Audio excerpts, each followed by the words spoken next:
Salut à tous. Après une petite pause dans les vidéos, je reviens avec la suite de la vidéo précédente sur l'analyse du sujet du CAPEX 2025. Et donc là, on va être sur l'idée de contextualiser. Donc en fait, dans la vidéo précédente, on avait analysé uniquement le sujet brut.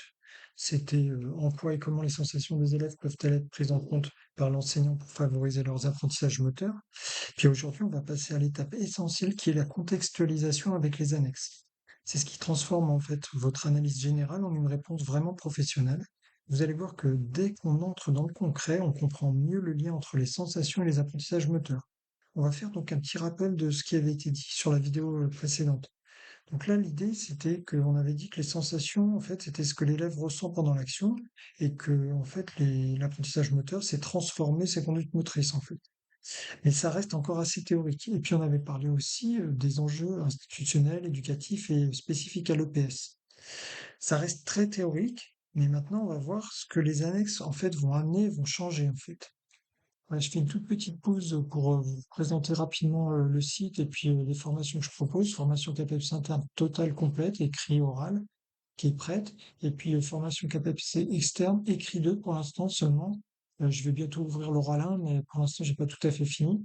Mais l'écrit 2 est prêt, donc si vous êtes intéressé, vous regardez dans e-book sur le site, e-book et services, et vous cherchez formation CAPEPS externe. Il y a plein de formations, de packs différents si vous êtes intéressé et que les vidéos vous plaisent. Voilà, on reprend la vidéo tout de suite.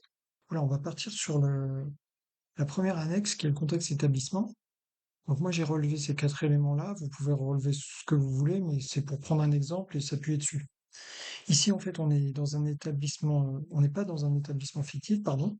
On est dans un lycée où il y a 900 élèves avec des très bons profils, mais aussi des élèves qui sont plutôt en retrait et parfois démotivés.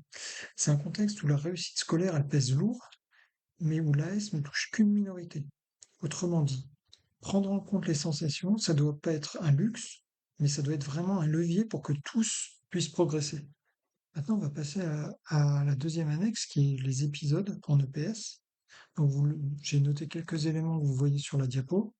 Et donc en fait, quand on lit les épisodes de PS, en fait, les sensations, elles sont pas abstraites, elles sont bien réelles et souvent, dans les épisodes, on voit qu'elles sont plutôt négatives. Un élève qui retient trop son souffle en natation, il s'essouffle, il se fatigue vite. Un élève qui a peur du vide en escalade, elle refuse de grimper par exemple. En musculation, il y a certains qui se replient dans des tâches un peu plus faciles pour éviter la douleur musculaire.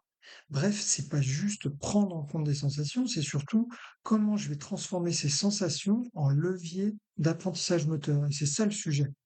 Et donc voilà, on va contextualiser maintenant l'enjeu prioritaire. Donc l'enjeu prioritaire, c'est pas simplement écouter les sensations, mais c'est les utiliser pour faire progresser. Donc on va passer donc de je ressens un problème à j'ai un repère pour agir autrement. Et ça, c'est le cœur du en quoi et comment du sujet. Donc ici, transformer des sensations négatives en repères utiles, et puis créer aussi des règles simples qui vont relier ce que je ressens à ce que je fais. Ça va être les enjeux prioritaires du sujet. Et là, vous allez voir que les définitions, elles vont en fait s'affiner. Les sensations ici, elles sont, ça va être des vécus réels des élèves, comme l'essoufflement, la peur, la douleur musculaire. Et l'apprentissage moteur, ça va être d'apprendre à relier ces sensations à des décisions motrices efficaces. Par exemple, si je sens que je suis essoufflé, eh ben, je vais expirer sous l'eau plus tôt. On voit bien le lien direct entre le ressenti et l'apprentissage. Et c'est ce qu'on va détailler un petit peu plus tout à l'heure. Donc, avec les annexes, les tensions aussi, elles vont devenir concrètes. La première tension, chacun ressent différemment, mais l'enseignant, il va devoir amener des repères communs.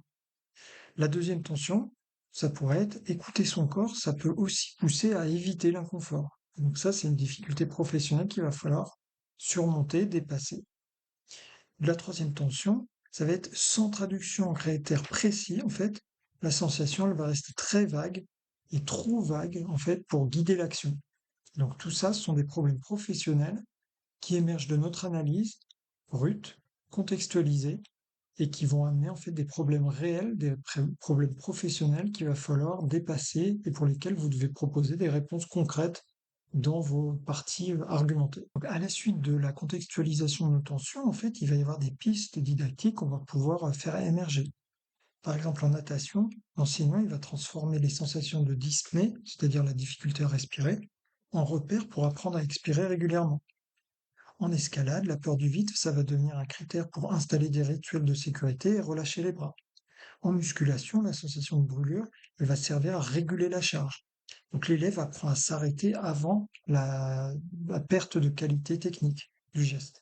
Et donc à chaque fois, la sensation, elle devient une donnée d'apprentissage qui se traduit par un geste moteur plus efficace.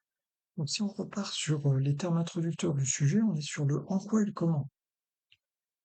Et donc là, en fait, en quoi les sensations sont utiles? Et ben parce que, en fait, elles vont informer directement l'élève sur son corps en action et elles peuvent guider son apprentissage moteur. Et comment l'enseignant les prend en compte? Eh bien, en les transformant en règles d'action simples et partagées qui vont permettre de passer du ressenti subjectif à un critère objectif de progrès. Donc, la problématique, c'est donc plus simplement de dire qu'il faut écouter les sensations.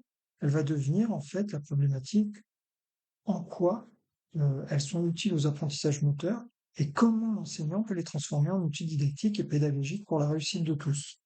Donc là, sur la diapositive, je vous ai décliné le en quoi et le comment, version finale de la réponse que ça pourrait être, une réponse qui pourrait être donnée au sujet donné.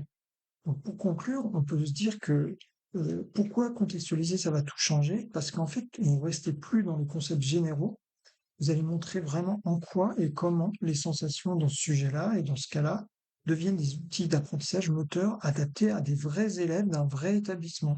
Et c'est exactement ce que le jury attend du CAPEPS, que ce soit l'interne ou que ce soit l'externe. Contextualiser les éléments. Voilà, donc si vous avez bien aimé la vidéo, on arrive à la fin. Voilà, vous pouvez mettre un petit pouce vers le haut, vous abonner, laisser un petit commentaire. Si vous avez des questions, n'hésitez pas à me contacter sur ma boîte mail que je mets en description. Et ben, à bientôt pour une autre vidéo.